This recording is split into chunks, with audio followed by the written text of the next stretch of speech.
الحمد لله رب العالمين والصلاة والسلام على سيد الأنبياء والمرسلين وعلى آله وأهل بيته وأصحابه أجمعين أما بعد أعوذ بالله من الشيطان الرجيم بسم الله الرحمن الرحيم يا أيها الذين آمنوا قوا أنفسكم وأهليكم نارا قال النبي صلى الله عليه وسلم الدنيا سجن المؤمن وجنة الكافر صدق الله مولانا العظيم وصدق رسوله النبي الكريم ونحن على ذلك لمن الشاهدين والشاكرين والحمد لله رب العالمين. سارے حضرات ذوق شوق محبت عقیدت سے اپنے پیارے حبیب حضرت محمد صلی اللہ علیہ وسلم کی ذات اقدس پر درود پڑھیں. اللهم صل على محمد وعلى آل محمد كما صليت على ابراهيم وعلى آل ابراهيم انك حميد مجيد.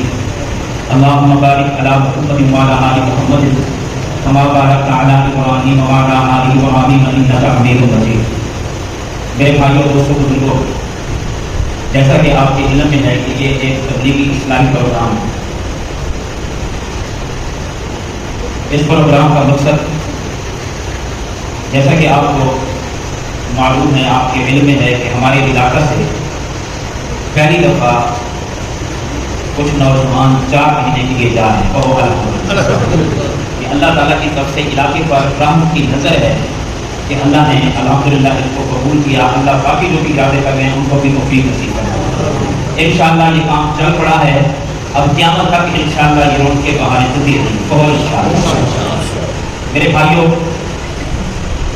ایسے جو پروگرام ہوتے ہیں ان کا مقصد یہ ہوتا ہے کہ ہمارے دل میں فکر آخرت پیدا ہو جائے، جس سے آج ہم لوگ غافل ہو چکے ہیں. آخرت کا معاملہ انتہائی سخت معاملہ ہے، انتہائی نازک معاملہ ہے. آخرت کا معاملہ جس کی ہمیں کوئی فکر نہیں. آپ خود اندازہ کریں، ہم چھاؤں میں بیٹھے ہیں، پنکھے لگے ہوئے ہیں، کئی مرتبہ بچے نے ٹھنڈا پانی بھی پلایا ہے، سائے میں بیٹھے ہوئے ہیں، تو ہم سب کو کتنی گرمی محسوس ہوتی ہے. آج کل کتنی گرمیاں کوئی برداشت نہیں کرتی. آخرت کا معاملہ کبھی سوچا ہے کہ کتنا سخت ہے. 50,000 سال کا دن ہوگا اور سورج آج کروڑوں میل کے فاصلے پر ہے. ہم سائے میں بیٹھ کر برداشت نہیں کر سکتے. کبھی سوچا ہے کہ جب وہ قریب ہوگا، زمین تانبے کی ہوگی، پاؤں میں جوتی نہیں ہوگی، بدن پہ لباس نہیں، بیٹھنے کے لیے کوئی سایہ نہیں ہوگا، پینے کے لیے پانی کا قطرہ نہیں ہوگا، پھر کوئی آدھا گھنٹے کی بات نہیں ہوگی. 50,000 سال. میرے بھائیوں، آخرت کا معاملہ بڑا سخت ہے. آج ہم چھاؤں کا انتظام کرتے ہیں، ٹھنڈے پانی کا کرتے ہیں. کبھی سوچا ہے کہ قبر میں کیا ہوگا، میدان محشر میں کیا ہوگا؟ کبھی سوچا ہے؟ بہت نازک مسئلہ ہے آخرت کا مسئلہ، بہت نازک مسئلہ ہے. ہم اس کی طرف جاتے نہیں، ہمیں فکر نہیں ہے. میرے بھائیوں، یہ کوئی معمولی مسئلہ نہیں ہے آخرت کا. یاسن قبراں یاسن قبراں نہیں میرے بھائی. میں آپ کو ایک حدیث سناتا ہوں، بخاری شریف سے، باقی بھی بہت سارے کتب حدیث سے مل کر ایک واقعہ ملتا ہے. اگر آپ توجہ سے سنیں تو پھر پتہ چلے آپ کو کہ آخرت کا معاملہ کتنا سنگین ہے. ہمیں ابھی کچھ فکر نہیں ہے. ہماری عمر جتنی ہو گئی کوئی مسئلہ نہیں، جو مرضی کرتے رہے، ہمیں پتہ جو نہیں ہے کہ کیا ہوتا ہے. حضرت عثمان بن مظعون رضی اللہ تعالیٰ عنہ، یہ وہ صحابی ہیں جو 14ویں نمبر پر مسلمان ہوئے تھے. 13 پہلے مسلمان ہو گئے تھے، 14ویں نمبر پر مسلمان ہو گئے. ان کے اسلام لانے پر میرے اور آپ کے نبی بڑے خوش ہوئے تھے. ان کی زندگی میں بیان نہیں کرتا، پھر میں آپ کو بتا کر. اور یہ وہ عثمان بن مظعون ہے جو میرے نبی کے صحابہ میں سب سے پہلے فوت ہوا. مدینہ میں جنت البقیع میں سب سے پہلا دفن ہونے والا عثمان بن مظعون ہے. سب سے پہلے فوت ہوئے حاضرین، اور میرے نبی کو بڑے پیارے ہیں اور ہوئے بھی شہید ہیں. دیکھیں، بدر جب ہوئی 70 کافر مارے گئے، 14 صحابہ شہید ہوئے. ان میں عثمان بن مظعون یہ بھی شہید ہوئے. صحابی رسول ہیں، بدری صحابہ میں شامل ہیں. اور جو بدری صحابہ میں شامل ہیں ان کے بارے میں میرے محبوب نے فرمایا کہ جب بدر ہوئی اور 313 جانباز مشکل حالات میں میرے نبی کے ساتھ کھڑے تھے، تو میرے نبی نے بڑے انداز میں پیارے فرمایا کہ اللہ نے محبت سے جھانکا. میرے صحابہ جو بدر میں تھے ان کو محبت سے دیکھا اور اللہ نے فرمایا میرے محبوب ان کو فرما دو کہ آج کے بعد جو مرضی یہ کریں، میں نے بدر والوں کو معاف کر. کہ ان میں شامل ہے. پھر آپ میں بتا رہا ہوں کہ فکر آخرت کا کتنا مسئلہ نازک ہے. یہ وہ صحابی ہے کہ بدر میں شامل ہے, اللہ نے فرمایا میں نے معاف کر دیا, یہ اس میں بھی شامل تھا. پھر موت بھی شہادت کی نبی کا صحابی. میرے محبوب کو پتہ چلا کہ عثمان بن مظعون شہید ہو گئے. جب جنازے کی تیاری ہونے لگی, جنازہ تیار تھا, حدیث بات میں آتا ہے کہ میرے محبوب تشریف لے گئے اسپیشل عثمان بن مظعون کے پاس. وہ پڑے ہوئے. اب وہاں جب گئے تو میرے محبوب نے دیکھا تو اللہ کے نبی کی آنکھوں سے آنسو ڈالے, رو رہے. اس کو دیکھ بھی نہیں, رو بھی نہیں. پھر اس کے بعد حدیث میں آتا ہے کہ صرف اتنا نہیں, اتنا پیار کرتے تھے اللہ کے نبی. حدیث میں آتا ہے فقبل رسول اللہ صلی اللہ علیہ وسلم وعیناہ, فرمایا کہ ایک روایت میں ناریان, ایک روایت میں قدریان. فرمایا اللہ کے نبی گئے اور عثمان بن مظعون کو قریب جا کر میرے نبی نے اس کو بوسہ دیا, یعنی وہ فوت ہو گئے, شہید ہو گئے. اللہ کے نبی کو محبت نکلی تھی, اس کو بوسہ بھی دیا. اور حال یہ تھا کہ میرے نبی کی آنکھوں سے اتنے آنسو جاری ہوئے کہ آپ کی داڑھی مبارک بھی تر ہو. آپ اس کو بوسہ دیں, اور جس کو بوسہ دیا ہو اس کے نام میں اللہ کے نبی رو رہے ہیں, اس کا مقام کتنا ہوا. تیری صحابی بھی ہیں, شہید بھی. جب اللہ کے نبی نے بوسہ دیا, آپ رو رہے ہیں, داڑھی مبارک تر ہے, تو ام الاعلیٰ ایک صحابی ہیں, وہ دیکھ رہی ہے. اب سنو, آپ کا مسئلہ بڑا نازک مسئلہ ہے. ہم کس بات میں ہوگی, کیوں فکر مند نہیں ہیں, ہمیں تو کوئی فکر ہی نہیں کہ جائیں گے آگے کوئی مسئلہ نہیں دیکھا جائے گا. ایسے لوگ ام الاعلیٰ ہی, اور انہوں نے بڑی عجیب جملہ کہا اللہ کے نبی کے سامنے. کیا جملہ کہا؟ کہنے لگی بدری صحابی ہے, شہید بھی ہے, اللہ کے نبی محبت سے بوسہ بھی دے رہے ہیں, اور محبوب کی داڑھی مبارک آنسو کھا رہے ہیں, محبت اتنی کرتے ہیں. تو ام الاعلیٰ نے کہا کہ میں گواہی دیتی ہوں, لشہادت ہی, میرا دل کہتا ہے اور میں 100% کہتی ہوں, لقد اکرمہ اللہ, کہ اللہ تعالیٰ نے اس کا اکرام کیا کہ تو جنت میں چلا گیا. یہ ام الاعلیٰ نے کہا, اللہ نے اس کا اکرام کیا, یہ کدھر چلا گیا, بولو جنت میں چلا گیا. بدری صحابی ہے, شریف. جب یہ جملہ کہا میرے نبی نے بلایا ام الاعلیٰ کو, میں یہ کیا کہا ہے, نے کہا یا رسول اللہ صلی اللہ علیہ وسلم, بہادر صحابی ہے, محبت بڑی کرتا ہے آپ سے, آپ اس سے کرتے ہیں, اور پھر شہید ہوا ہے, پھر آپ اس کو بوسہ دے رہے ہیں, یہ پہلا صحابی ہے. اور یہاں سے پتہ چلا کہ اگر بہت کوئی بندہ ہو جائے اس کو بوسہ دینا چاہیے. نبی علیہ السلام نے بوسہ دیا. اور ام الاعلیٰ نے کہا محبوب یہ چیزیں دیکھ کر, اور پھر عثمان بن مظعون کی زندگی میرے سامنے ہے. میرے بھائیوں, سارے صحابہ متقی تھے, لیکن اگر پوچھا جائے کہ سارے صحابہ میں سب سے زیادہ متقی کون تھا, تو عثمان بن مظعون کا نام ہے. سارے صحابہ روزے کہاں تھے, نفلی روزے رکھا کرتے تھے. اگر پوچھا جائے سوال کہ سارے صحابہ میں نفلی روزے کون زیادہ رکھتا تھا, تو عثمان بن مظعون کا نام ہے. سارے صحابہ رات کو قیام کرتے تھے, تہجد کرتے تھے, جو سب سے زیادہ لمبے قیام کرتا تھا, اگر پوچھا جائے کون ہے, عثمان بن مظعون کا نام ہے. وہ روایت مشہور ہے, شادی ہو گئی ان کی, اور شادی کے کچھ دنوں بعد ان کی بیوی اللہ کے نبی کے گھر آئی. حضرت عائشہ رضی اللہ عنہ نے دیکھا کوئی جو بیوہ والی, یعنی جو نئی دلہن والا بناؤ سنگھار ہوتا ہے, کپڑے وہ نہیں تھے, پرانے تھے, کوئی بناؤ سنگھار کے دلہن والی بات نظر نہیں آ رہی ہے. تو عائشہ رضی اللہ عنہ نے پوچھا کیا بات ہے, عثمان بن مظعون مالدار آدمی ہے, اور تیرے بدن پہ کوئی اچھا لباس نہیں, کو بناؤ کہیں جو میری دلہن ہے.